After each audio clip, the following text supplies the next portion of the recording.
Bendiciones, hermanos. Gracias por estar aquí para el módulo 6 de Teología Sistemática 3.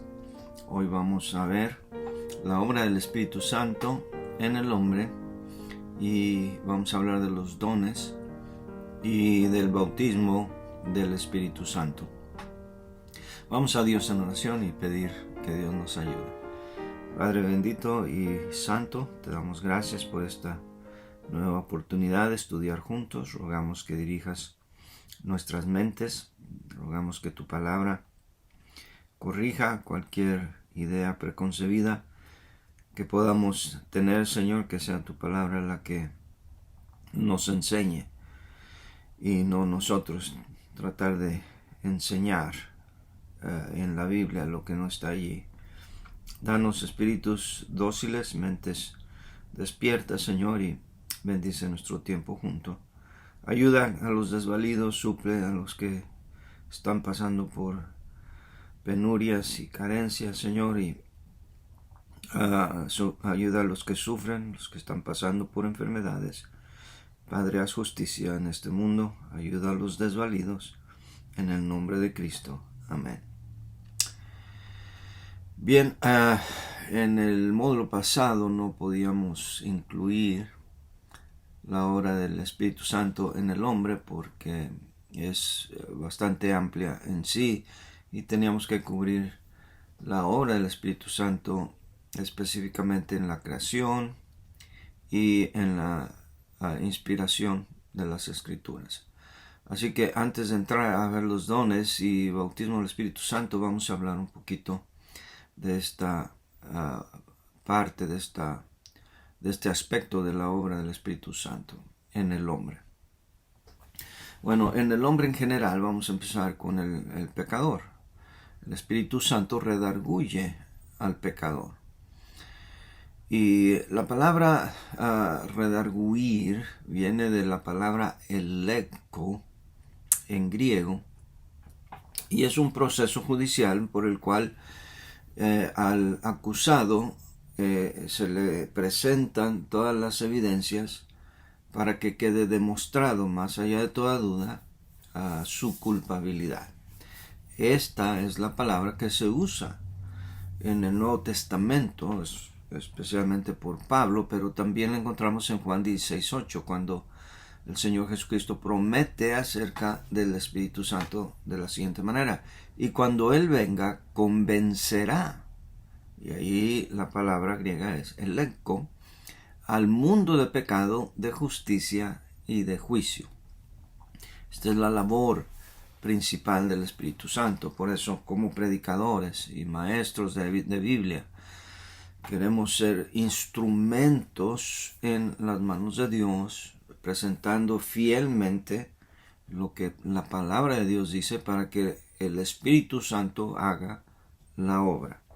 Lo maravilloso es que a veces el Espíritu Santo hace la obra sin nuestra ayuda. O sea, cuando no hacemos bien nuestro trabajo, aún la porción de lo que decimos que es bíblico, el Espíritu Santo lo puede usar, y por eso no nos sorprende que aún predicadores, maestros que no tienen una sana doctrina al 100%, también pueden ser usados por Dios para la conversión de las almas, porque la palabra de Dios no vuelve a él vacía.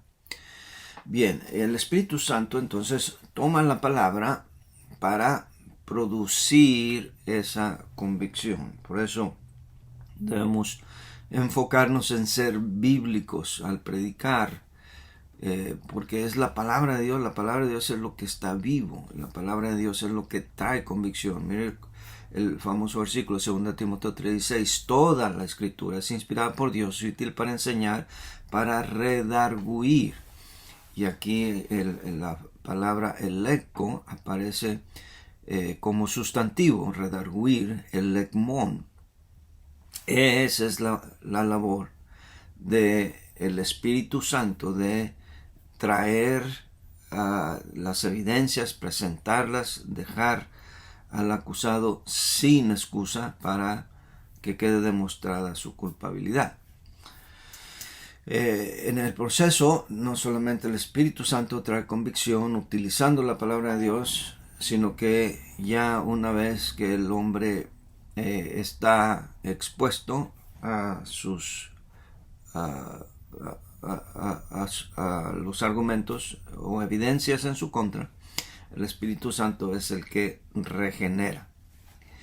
Y en el famoso pasaje de Juan 3, del 3 al 5, que muchas religiones, o no muchas, pero bueno, varias religiones utilizan ese pasaje como para demostrar, según ellos, que el bautismo regenera de agua, y son los que enseñan el bautismo regeneracional, que es el bautismo lo que es parte de la salvación, que creer y ser bautizado es lo que nos salva. Se olvidan que ahí en Juan 3, 3 al 5, primero la palabra bautismo no aparece en ningún lado. La palabra agua a la que se refiere y que no naciera de agua y del Espíritu no se refiere al agua del bautismo, se refiere al bautismo físico, o si se refiriera en sentido figurado o simbólico a algo, se tendría que referir a la palabra de Dios, porque la palabra de Dios limpia. Es una de las analogías de la palabra de Dios es agua.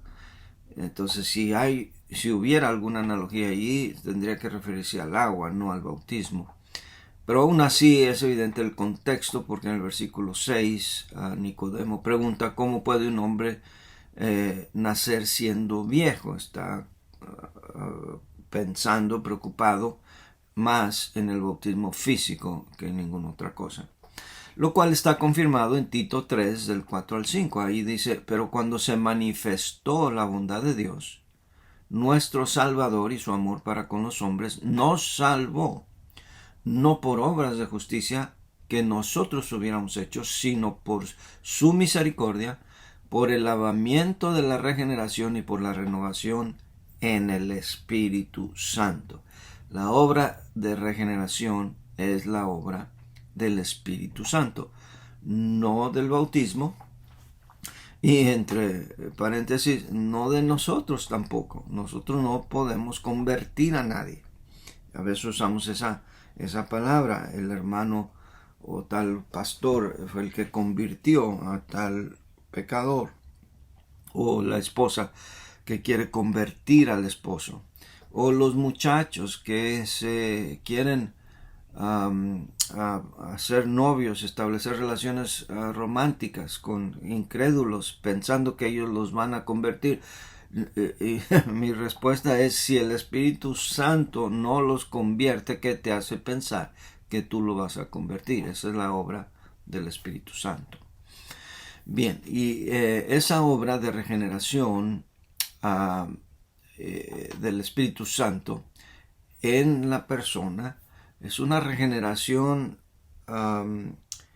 completa en todos los aspectos del ser del hombre, en su voluntad, en su sensibilidad y en su intelecto. Como ya leímos en 2 Timoteo 3:16, toda la Escritura es inspirada por Dios y útil para enseñar, para redarguir, para corregir, para instruir en justicia. De modo que si una persona realmente ha nacido de nuevo, primero su voluntad es movida a querer seguir al Señor. Sus emociones, por supuesto, es lo único que a veces en lo que uno se concentra. Si una persona llora, pasa al altar, se conmueve en una fogata de un campamento, en algunas conferencias, y vemos ese emocionalismo, pensamos que ese es el único elemento, pero no, se tiene que manifestar en estas tres áreas de la vida de la persona. Su voluntad de querer seguir al Señor tiene que ser evidente. Su intelecto, su capacidad de entender la palabra de Dios. Recuerde que, como estudiamos en una lección anterior, el hombre natural no percibe las cosas que son del Espíritu, porque se han de discernir espiritualmente. De modo que una evidencia de una persona que ha sido regenerada por el Espíritu Santo es su intelecto se abre, empieza a comprender las Escrituras. Y por eso vemos también gente muy moral, muy recta en otras religiones como los mormones, como católicos, que incluso pueden saber mucha Biblia. Podemos ver que no hay discernimiento espiritual, porque aunque conocen Juan 3:16, aunque saben que Cristo murió por nuestros pecados, están aferrados a sus dogmas, a sus doctrinas de adoración de santos, de ídolos, de vírgenes, de añadirle a la salvación obras, cuando la Biblia claramente dice que no es por obras, para que nadie se gloríe. Y en pocas palabras, vemos que no tienen discernimiento estas personas, aunque conozcan mucho de la Biblia. Pero continuando con la obra del Espíritu Santo, una vez que uno ya es creyente, pues ya como creyente el Espíritu Santo tiene unas funciones muy importantes. Como creyente, primero lo sella para la salvación, y eso ocurre al momento de ser salvo. Efesios 1:13 nos dice: en él también vosotros, habiendo oído la palabra de verdad, el evangelio de vuestra salvación, y habiendo creído en él, fuisteis sellados con el Espíritu Santo de la promesa. Y ese sello es la garantía, las arras de nuestra salvación. Es el depósito que Dios nos da de que un día vamos a ser salvos. Por eso sabemos que la salvación no se pierde. Si tenemos al Espíritu Santo, el Espíritu Santo viene a morar permanentemente, y eso es algo que vamos a ver enseguida, y no temporalmente como en el Antiguo Testamento, y por lo tanto esa es la garantía de la seguridad de la salvación eterna, de que no caeremos de la gracia, sino que seremos salvos hasta el día de la redención. Mire cómo dice Efesios 4:30. Y no contristéis al Espíritu Santo de Dios, con el cual fuisteis sellados para el día de la redención. Ahora, entrando aquí a este asunto, especialmente entre nuestros círculos de amigos y hermanos pentecosteses que creen en que la salvación se pierde, que creen en la morada temporal del Espíritu Santo, que el Espíritu Santo puede venir y morar temporalmente en personas y después irse, está basado en una teología bastante débil y bastante equivocada. Necesitamos entender esto. En el Antiguo Testamento, el Espíritu Santo venía y se posaba sobre individuos para propósitos determinados, para propósitos bien definidos. El Espíritu Santo vino y se posó sobre Saúl. Saúl profetizaba. Hasta empezó a circular el proverbio, el dicho, de que Saúl también entre los profetas vino sobre Sansón, vino sobre otros individuos. Y estas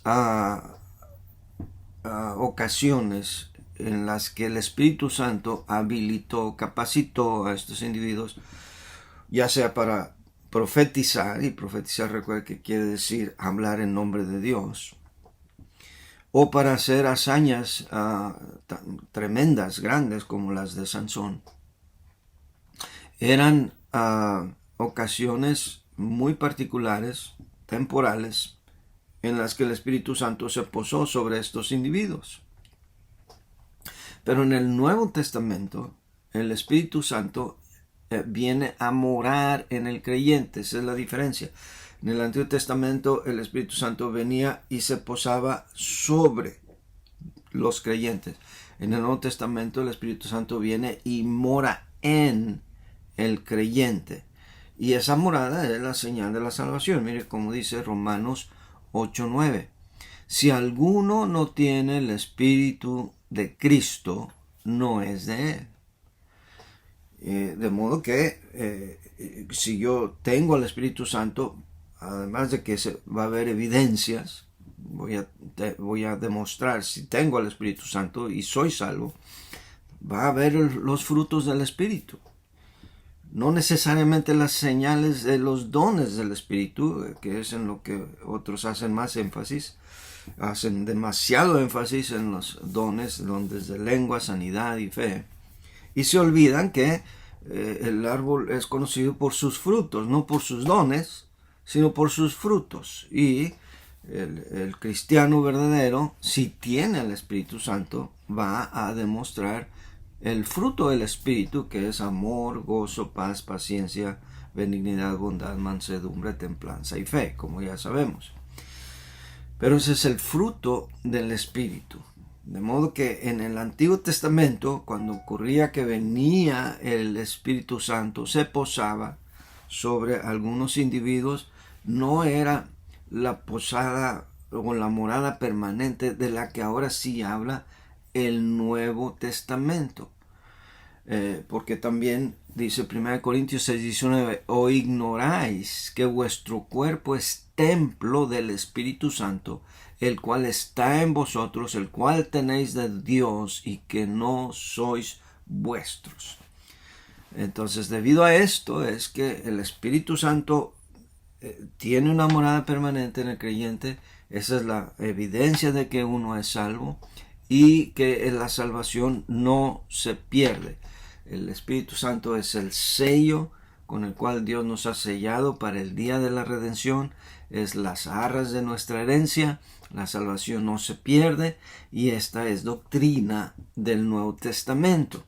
Los que creen que se pierde la salvación, les encanta ir al Antiguo Testamento a decir, mira cómo el Espíritu Santo abandonó a Saúl, a Gedeón, a Sansón, aún a David cuando pecó, y se olvidan que esta es doctrina, la doctrina de la morada en el creyente del Espíritu Santo es doctrina neotestamentaria. Bien.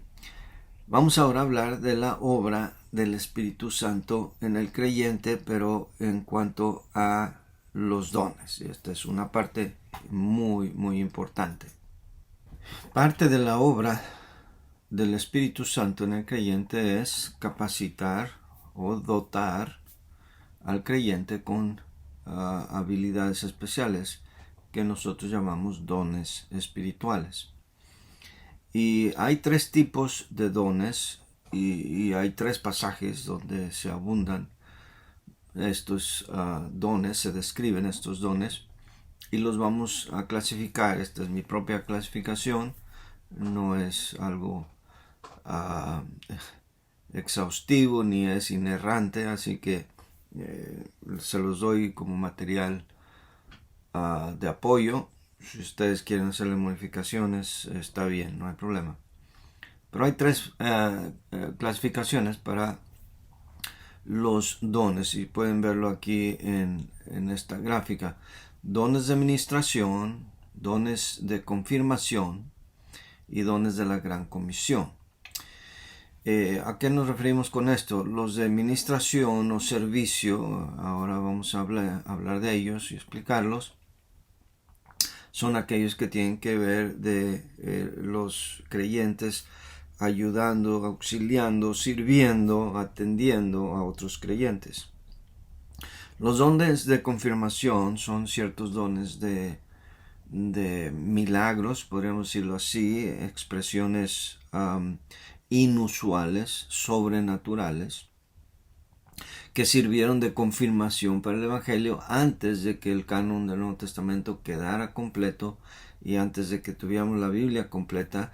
Estas manifestaciones, señales, eran solamente para confirmar el llamado de los apóstoles y los que hacían estos milagros. Esto lo leemos en varios pasajes. Uno de ellos, Marcos 16:20, dice: y ellos saliendo predicaron en todas partes, ayudándoles el Señor y confirmando la palabra con las señales que hacían. Hay otros pasajes que indican todo esto, que esas señales eran para confirmación. Y los que se han clasificado como los dones de la gran comisión son los que se describen en Efesios que son apóstoles, profetas, evangelistas, pastores y maestros. Bien, vamos a echar un vistazo a estos dones. En cuanto a la clase de don, voy a comenzar con los de la Gran Comisión, los que se describen en Efesios 4:11. Y estos, para que ustedes puedan apreciar mejor esta gráfica, los he etiquetado con el color azul. Y estos están repetidos en otras listas. Luego los de ministración los he etiquetado con el color verde y con rojo los de confirmación. Para un total quizás de 15 dones diferentes. Algunos dirían que son 18, otros han dicho que 21. Y yo voy a dar mi opinión aquí de por qué para mí son 15. Primero, vamos a ver el orden original tal como aparecen en los pasajes. En Efesios 4:11 menciona apóstoles, profecía, evangelistas, pastores y maestros. Creemos que el don de apóstol estuvo limitado a los 12 apóstoles, al que después se añadió el apóstol Pablo, porque quedó eliminado a Judas el traidor.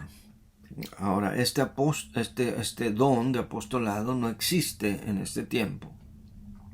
El de profecía es el de no solamente de vaticinar el futuro, de hablar de cosas que ocurrirán en el futuro.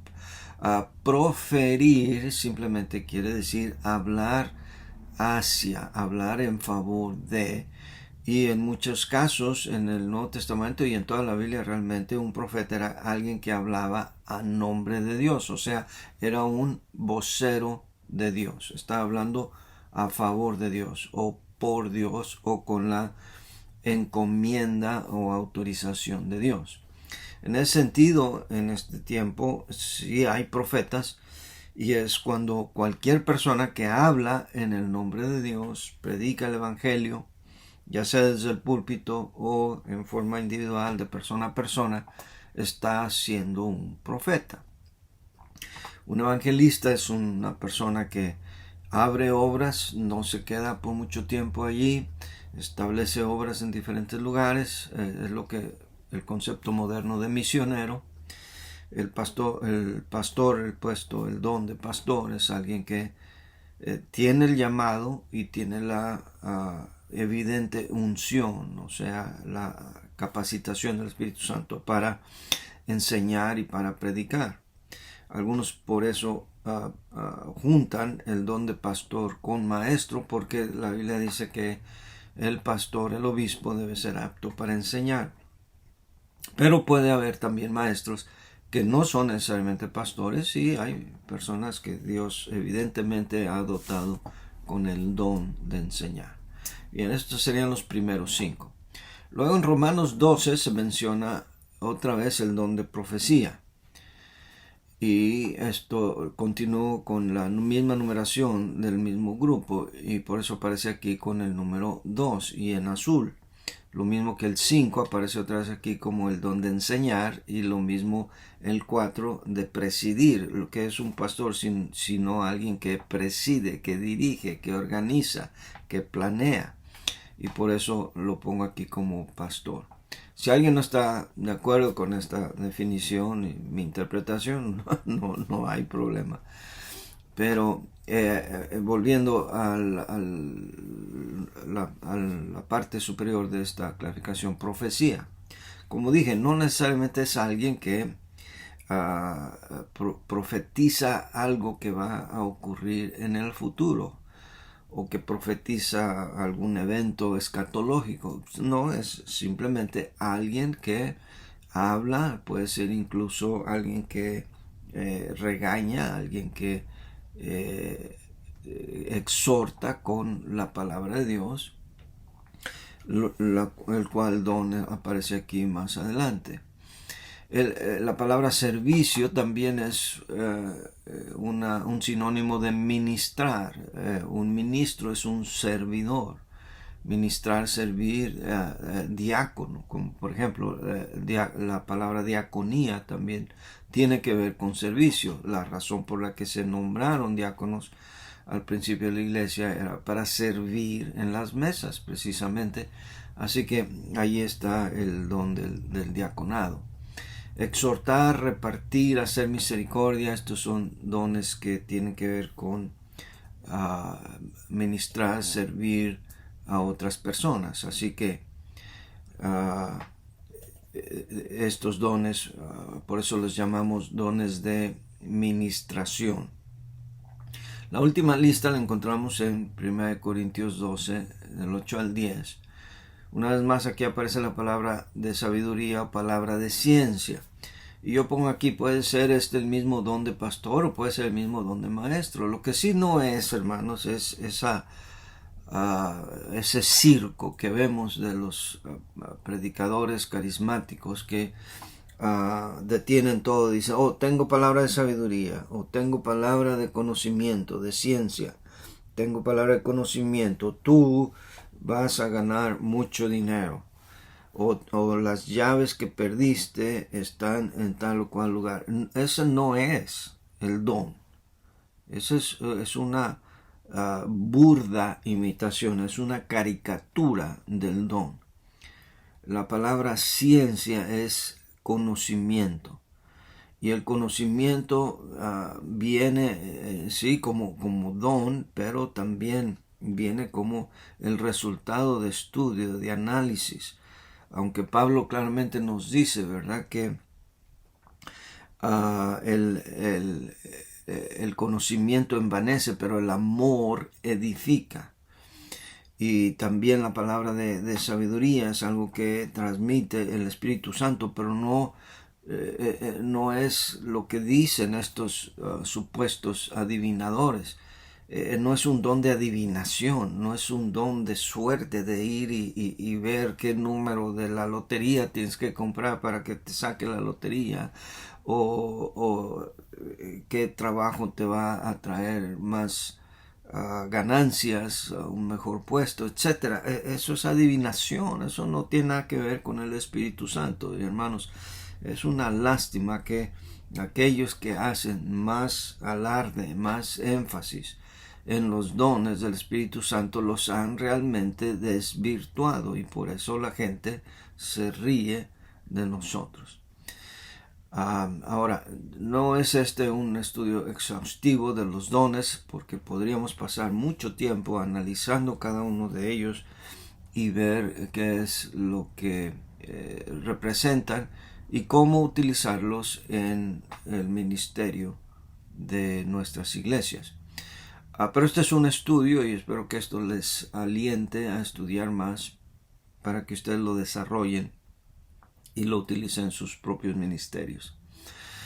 Hablando de dones, el Espíritu Santo mismo es un don. El Señor Jesucristo prometió eso, que les iba a dar el don del Espíritu Santo en Lucas 11:13, pero quiero leer el de Hechos 8:38.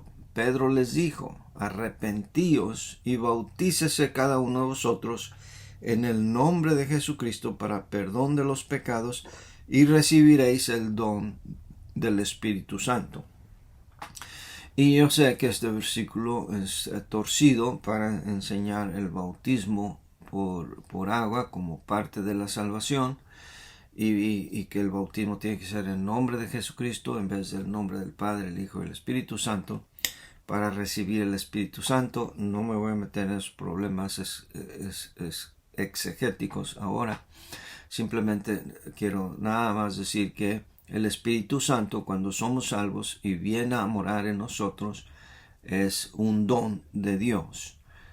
El Señor Jesucristo habló a los apóstoles en el Sermón del Monte.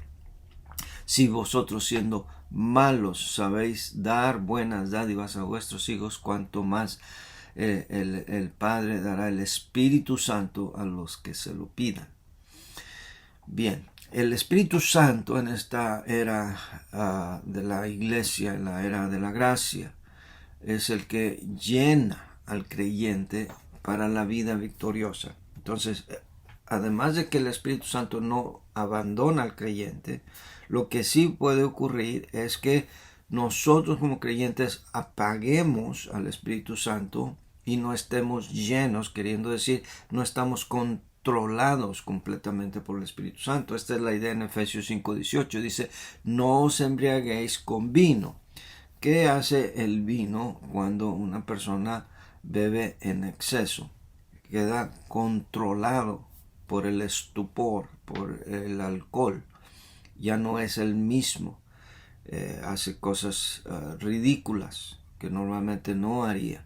Bueno, cuando somos llenos del Espíritu Santo, somos controlados por el Espíritu Santo y haríamos cosas que en nuestras propias fuerzas no seríamos capaces de hacer, como por ejemplo hablar a otros de Cristo, quizás tener la habilidad de demostrar los frutos del Espíritu Santo con más paciencia, más amor, y todas estas cosas realmente vienen a ser evidentes cuando un cristiano se somete más y más al Espíritu Santo, deja que Dios lo transforme, lo cambie, y con el tiempo, si esa persona sigue creciendo, vemos la obra de Dios en su vida.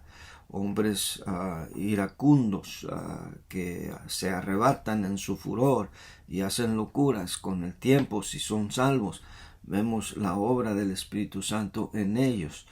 La mujer, el joven, cualquier cristiano en cualquier nivel, es evidente cuando se deja dirigir, cuando deja que Dios haga la obra en su vida. Y por último, una de las labores, de las obras más importantes que hace el Espíritu Santo por el creyente es interceder por él.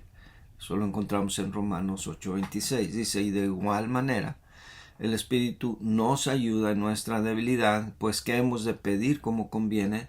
No lo sabemos, pero el Espíritu mismo intercede por nosotros con gemidos indecibles. Bien, ahora vamos a hablar acerca del bautismo del Espíritu Santo. Vamos al pasaje que es el pasaje de donde se toma principalmente este concepto. 1 Corintios 12:13. Allí leemos, porque por un solo espíritu fuimos todos bautizados en un cuerpo, sean judíos o griegos, sean esclavos o libres, y a todos se nos dio a beber de un mismo espíritu. Y noten que yo resalté aquí la palabra porque por un solo espíritu fuimos todos bautizados, de lo cual vamos a hablar en un momento. Hay básicamente tres posiciones en cuanto a qué significa o qué es esto del bautismo del Espíritu Santo, o del bautismo por el Espíritu Santo. La primera posición es la posición en la que cree que es el empoderamiento, es la habilitación, capacitación sobrenatural que da el Espíritu Santo a los creyentes para que puedan manifestar los dones del Espíritu Santo. Y normalmente esos dones a los que se refieren son hablar en lenguas, profetizar, palabra de conocimiento, palabra de sabiduría, de los dones que acabamos de hablar allá arriba. Y ellos creen, los que creen esto, creen que esta es una manifestación, una experiencia que viene consecutiva, muy aparte de la salvación. Ellos no creen que el Espíritu Santo viene y llega al creyente al momento de la salvación.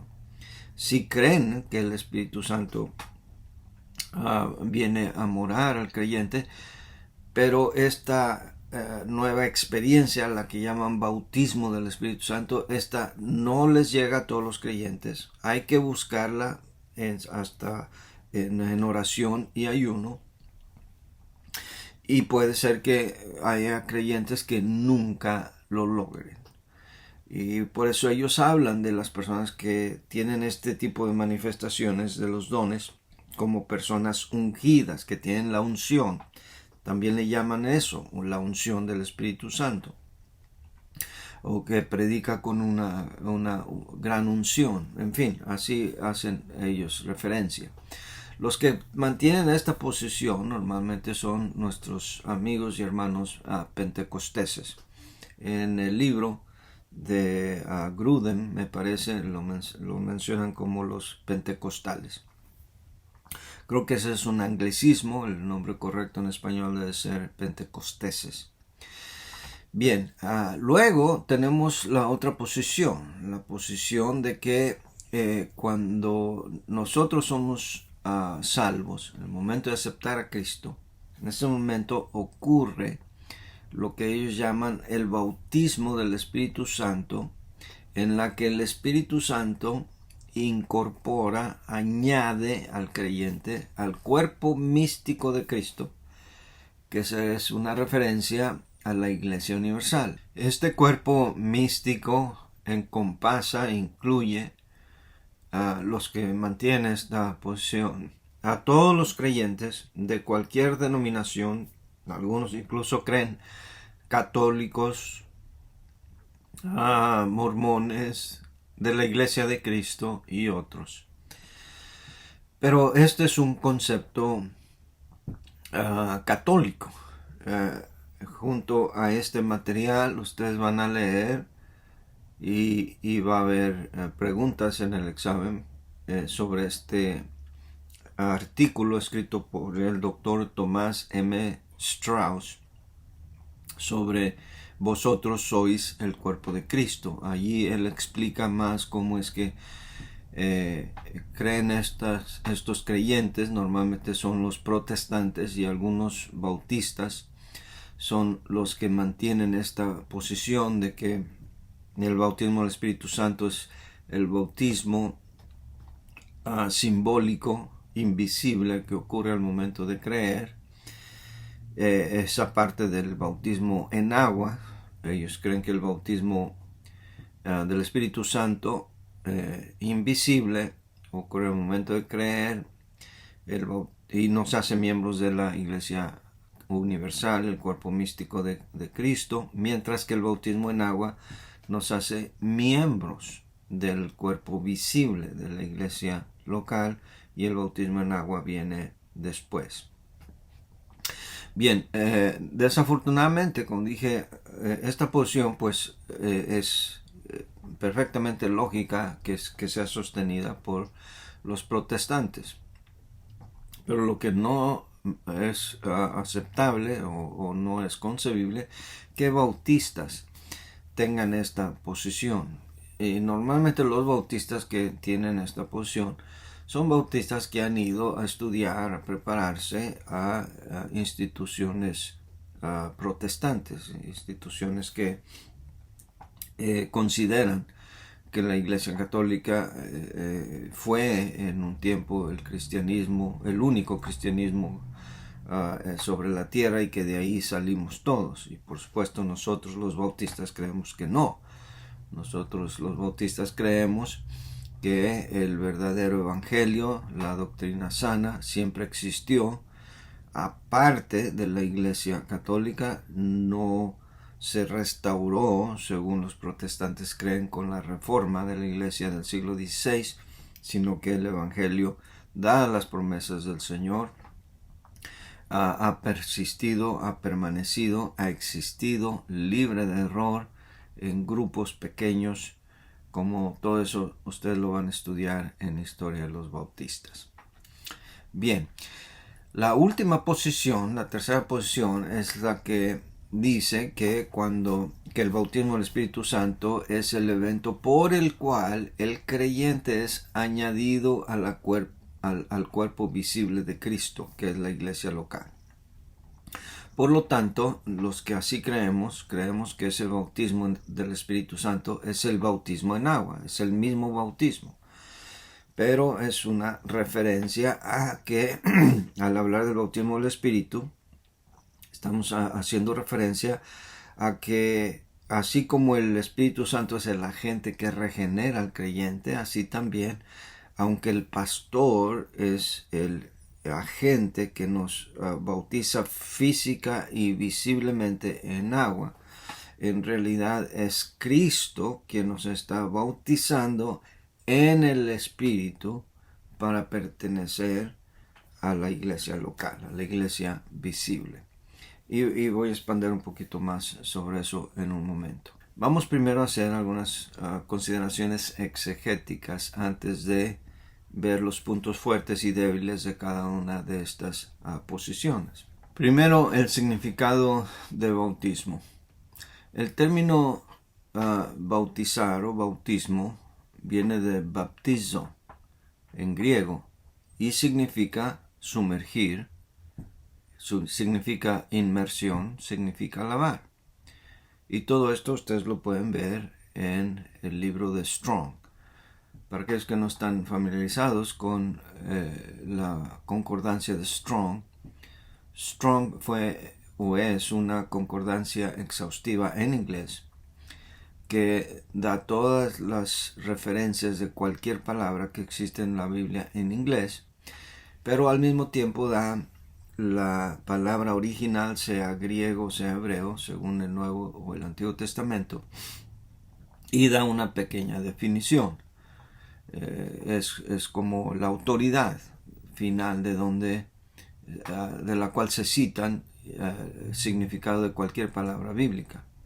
Por eso doy aquí la referencia. Según Strong, el número 907 es la palabra baptizo, y ahí viene el significado de esta palabra. Y eso es lo que se acepta como una autoridad final en exegética, en la interpretación y significado de palabras bíblicas.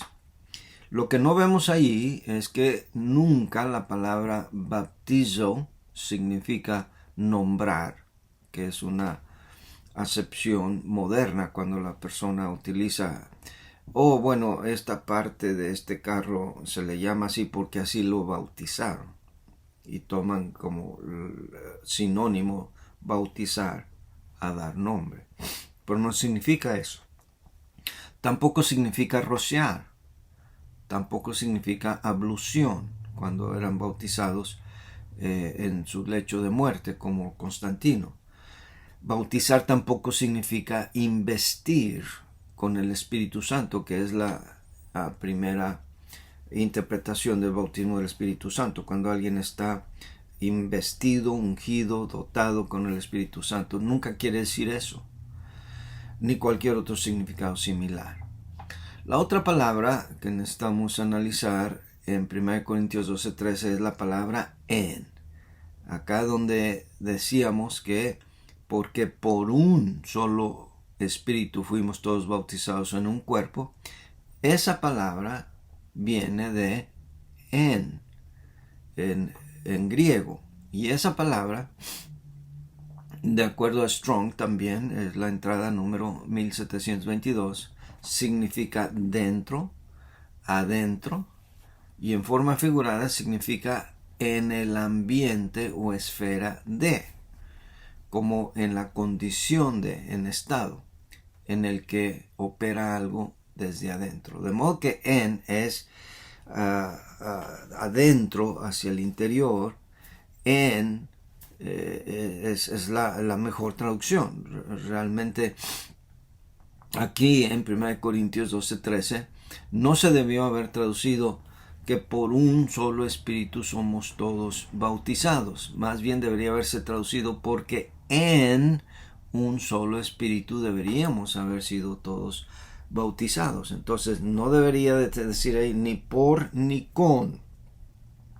Y desafortunadamente, aún en nuestra Biblia, Reina Valera 60, haber traducido por o con, en el caso de cuando el Señor Jesucristo promete que vendría el Espíritu Santo a bautizar, se utiliza esta preposición, pero la palabra es en. Y esto es un problema porque el agente bautizador, el que bautiza, no es el Espíritu Santo. El Espíritu Santo no bautiza. El Espíritu Santo es el elemento en el cual uno es bautizado. El agente bautizador es Cristo. Eso lo promete a Juan el Bautista cuando dice que viene alguien de quien él no es digno de desatar la correa del calzado. Él los bautizará en, no por, en Espíritu Santo y fuego. Esa es la misma preposición que se utiliza en Hechos 1:5 y en Hechos 11:16. En Hechos 1:5 dice, porque Juan ciertamente bautizó con agua, mas vosotros seréis bautizados con el Espíritu Santo dentro de no muchos días. Y al igual, aquí la preposición es en. Nosotros no somos bautizados con agua, somos bautizados en agua y espiritualmente somos bautizados en el Espíritu. Entonces estas interpretaciones equivocadas son el resultado de una mala traducción. Sí es verdad que en puede traducirse por y con bajo ciertas circunstancias, pero específicamente en estos versículos que tratan del bautismo del Espíritu Santo están mal traducidas. Muy bien, ahora vamos a ver la defensa de estas posiciones. La primera es la de que el bautismo del Espíritu Santo es una experiencia aparte de la salvación. Vamos a ver los puntos débiles, las cosas las razones por las cuales esta posición está equivocada. Primero, no toma en cuenta las consideraciones dispensacionales del libro de Hechos. ¿A qué nos referimos con eso? Nos referimos a que el libro de los Hechos, mis hermanos, es un periodo transicional. En el libro, en los Evangelios, encontramos que comienza el nuevo pacto, comienza la nueva era. Ya no estamos en el Nuevo Testamento, ahora estamos en el ministerio terrenal del Señor Jesucristo. El Señor Jesucristo cumple con su venida, viene, predica el Evangelio es anunciado a los pobres, los enfermos son sanados, etc. Y luego el Señor muere, sepultado, resucita, asciende al cielo y empieza entonces en el libro de los Hechos un periodo de transición. El libro de los Hechos es un periodo de transición entre el ministerio terrenal del Señor Jesucristo y ya la iglesia fundada, establecida, operando con una doctrina bien definida. De modo que lo que ocurre en el libro de los Hechos es una iglesia que todavía no está totalmente desarrollada, su doctrina no está totalmente definida, todavía no está completamente normativa, está todavía, digamos así, en ciernes, se está formando. Si no nos damos cuenta de eso, entonces vamos a tener muchos problemas doctrinales, como por ejemplo el problema de Apolos, como por ejemplo los otros discípulos que se les preguntó si habían recibido el Espíritu Santo cuando creían. Ellos dijeron, ni sabíamos que había Espíritu Santo. Eso no quiere decir que no habían recibido el Espíritu Santo, simplemente quiere decir que ellos no sabían que había Espíritu Santo. Pero cuando vamos a las epístolas de Pablo, principalmente, especialmente Efesios, más adelante ya sabemos y entendemos que el creyente es sellado con el Espíritu Santo al momento de creer. Pero en el libro de los Hechos no vemos eso. En el libro de los Hechos vemos que están haciendo lo que el Señor Jesucristo les mandó, bautizar en su nombre. Por eso encontramos Hechos 2:38, que hay que bautizarse en el nombre de Cristo. Todo lo que hicieron, predicar, sanar, bautizar, todo lo hicieron en el nombre de Jesucristo, que quiere decir que lo hicieron con la autoridad y en ausencia del Señor Jesucristo. Y este periodo pues es un periodo transicional, el periodo de la iglesia. Segundo, esta posición no toma en cuenta la hermenéutica del libro de los Hechos. El libro de los Hechos, como su nombre lo indica, al igual que los libros históricos del Antiguo Testamento, es un libro descriptivo, no prescriptivo. Y esto es una regla fundamental de la hermenéutica.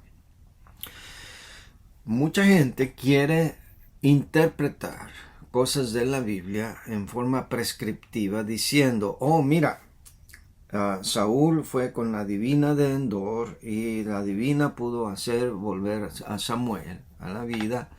Entonces quiere decir que los muertos pueden ser traídos del más allá, porque eso ocurrió con la divina de Endor y con Saúl. No, ese pasaje es un pasaje descriptivo, no prescriptivo. Está diciendo lo que pasó. No está estableciendo una norma de cómo van a suceder las cosas. Entonces, el libro de Hechos, eso es lo que es también. Nos describe cómo vino el Espíritu Santo por primera vez para inaugurar la era del Espíritu Santo en el libro de los Hechos, capítulos 2 y 3, cómo descendió el Espíritu Santo y cómo Pedro nos dice que esto es lo que habló el profeta Joel, lo que habló Dios por medio de su profeta, lo cual vamos a ver ahorita en un momento más. Pero está hablando, está describiendo cómo ocurrieron las cosas, no está estableciendo doctrina normativa, y esto es algo que debemos tomar en cuenta. Tercero, esta posición no toma en cuenta la doctrina del Espíritu Santo en su totalidad. Ya establecimos aquí que hay graves, claras y bien definidas diferencias entre el ministerio del Espíritu Santo del Antiguo Testamento y el ministerio del Espíritu Santo en el Nuevo Testamento.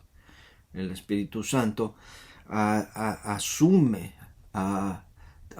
toma un rol, un papel muy diferente en el Nuevo Testamento comparado con el Antiguo. Otra deficiencia de esta posición es que no toma en cuenta el panorama profético que ocupa el libro de los Hechos de acuerdo a Joel 2, 28 al 32. En Joel 2, 28 al 32, mire, leemos esto. Primero leamos la referencia ahí en Hechos 2, 15. Dice, porque estos no están ebrios, como vosotros suponéis, puesto que es la hora tercera del día. Mas esto es lo dicho por el profeta Joel. Y en los postreros días, dice Dios, derramaré de mi espíritu sobre toda carne, y vuestros hijos y vuestras hijas profetizarán, vuestros jóvenes verán visiones, y vuestros ancianos soñarán sueños. Ahora, si vamos a Joel, vamos a ver tal y como Joel lo mencionó. Dice ahí, y después de esto derramaré mi espíritu sobre toda carne, y profetizarán vuestros hijos y vuestras hijas, y vuestros ancianos soñarán sueños, y vuestros jóvenes verán visiones, y también sobre los siervos y sobre las siervas derramaré mi espíritu en aquellos días. Y daré prodigios en el cielo y en la tierra, sangre y fuego y columnas de humo. El sol se convertirá en tinieblas y la luna en sangre, antes que venga el día grande y espantoso de Jehová. Y todo aquel que invocar el nombre de Jehová será salvo, porque en el monte de Sión y en Jerusalén habrá salvación, como ha dicho Jehová, y entre el remanente el cual él habrá llamado. Si echamos un vistazo a Joel 2, vemos que aquí no se está refiriendo necesariamente ni al capítulo 2 de Hechos exclusivamente, ni al libro completo de Hechos exclusivamente, ni a todo el Nuevo Testamento, sino que está haciendo una referencia de una era que iba a comenzar y que comenzó en Hechos 2, la era del Espíritu Santo, la era de la gracia y de la iglesia, porque en el versículo 30 y 31 dice, y daré prodigios en el cielo y en la tierra sangre y fuego y columnas de humo. Eso no ocurrió en Hechos 2. Y luego cuando dice, antes de que venga el día grande y espantoso de Jehová, en el versículo 31, eso no ocurrió en Hechos 2. Está haciendo referencia a la tribulación, está hablando de la segunda venida de Cristo. Todo eso no ha ocurrido. Pero este pasaje entonces de Joel está hablando de cómo empezará a cumplirse esta nueva dispensación en la que se manifestará primero viniendo el Espíritu Santo, posándose sobre algunos creyentes con lenguas de fuego, lo cual ocurrió en Hechos 2. Pero ese es el cumplimiento de Joel.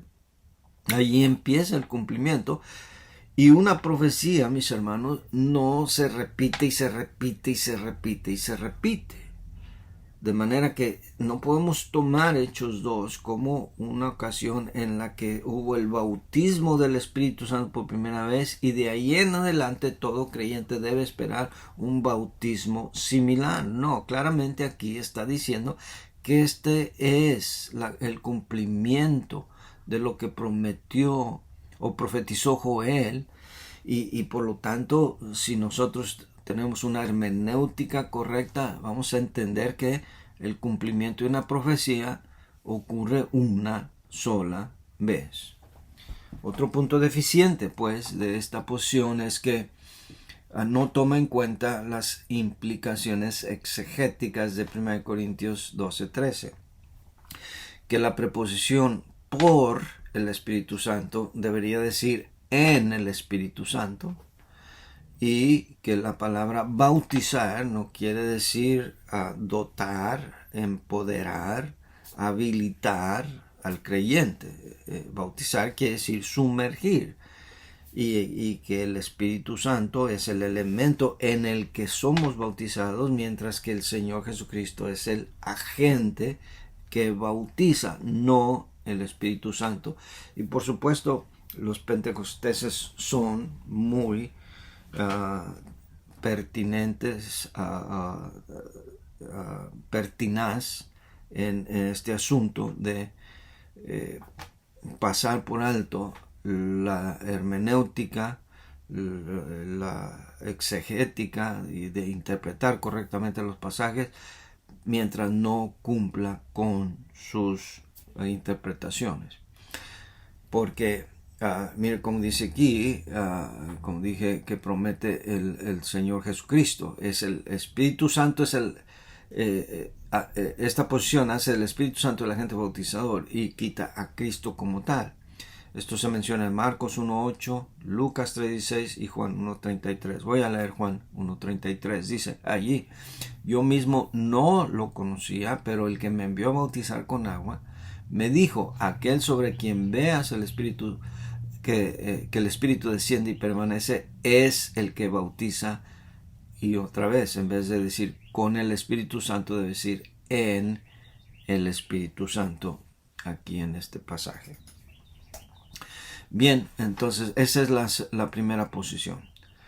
La segunda posición, que dice que el Espíritu Santo nos bautiza para incorporarnos en la Iglesia Universal, en el cuerpo místico de Cristo, está basada en una eclesiología católica, y por eso quiero que lean este artículo. El Dr. Strauss claramente enseña cómo esta enseñanza de que fuera de la Iglesia Católica no hay salvación, de que la Iglesia debe ser universal, católico quiere decir universal, y que por lo tanto la Iglesia está en todos lados, y la Iglesia verdadera, aunque no la podemos señalar y apuntar en forma visible, existe en todas partes y en forma invisible. Este es un concepto católico que necesita ser refutado, y el Dr. Strauss lo refuta, y ahí menciona cómo el bautismo del Espíritu Santo está mal aplicado, mal interpretado en esa posición. Esta posición tiene una hermenéutica defectuosa. Tiene que admitir que hay dos maneras de pertenecer al cuerpo de Cristo. Una en forma simbólica del bautismo del Espíritu Santo para pertenecer al cuerpo místico de Cristo, y otra en forma visible, corporal, en agua, para pertenecer al cuerpo de Cristo, que es la iglesia local. Hermanos, no existen dos iglesias, existe una sola, y no existen dos bautismos. Efesios nos dice que hay un Señor, una fe, un bautismo. No hay un bautismo para pertenecer a la iglesia universal y un bautismo para pertenecer a la iglesia local. Por lo tanto, esta posición también es defectuosa. Por último, la posición que consideramos la correcta. La posición de que el bautismo del Espíritu Santo es el evento en el que, al ser bautizados en agua, visiblemente por un pastor, somos al mismo tiempo bautizados en forma invisible, simbólica, por Cristo Jesús, no en agua, sino en el Espíritu Santo, para pertenecer a la iglesia local. Esto, creo yo, es la posición correcta porque está basada en una exégesis correcta, interpreta correctamente lo que significa bautismo, y la preposición en interpreta también consistente y correctamente lo que es la posición eclesiológica de para qué sirve el bautismo. El bautismo es para añadir a la iglesia, como enseña Hechos 2:41. Los que fueron bautizados fueron añadidos ese día como 3,000 personas. Creemos que esta posición es la posición que tiene un dispensacionalismo correcto. Creemos que el libro de los Hechos es una transición y por lo tanto lo que ahí ocurre de las ocasiones en las que el Espíritu Santo visiblemente vino sobre algunos, en unos casos para dar manifestaciones en lenguas, otros para sanidad, otros para ser corregidos en la sana doctrina, era un periodo transicional. Y por último, creemos que esta es la posición correcta porque está establecido en una escatología correcta. Al analizar el cumplimiento de la profecía de Joel, entendemos que aquí empieza la última era, parte de la cual empieza con el advenimiento del Espíritu Santo y que culminará, de acuerdo a la profecía de Joel, con el día del Señor, la tribulación, los eventos escatológicos de la segunda venida de Cristo. En fin, bueno, esta es, hermanos, nuestra posición. Lean el libro, lean este artículo del Dr. Strauss, es lectura requerida, tendrán que hacer un reporte de lectura al respecto y nos vemos en la próxima. Dios les bendiga.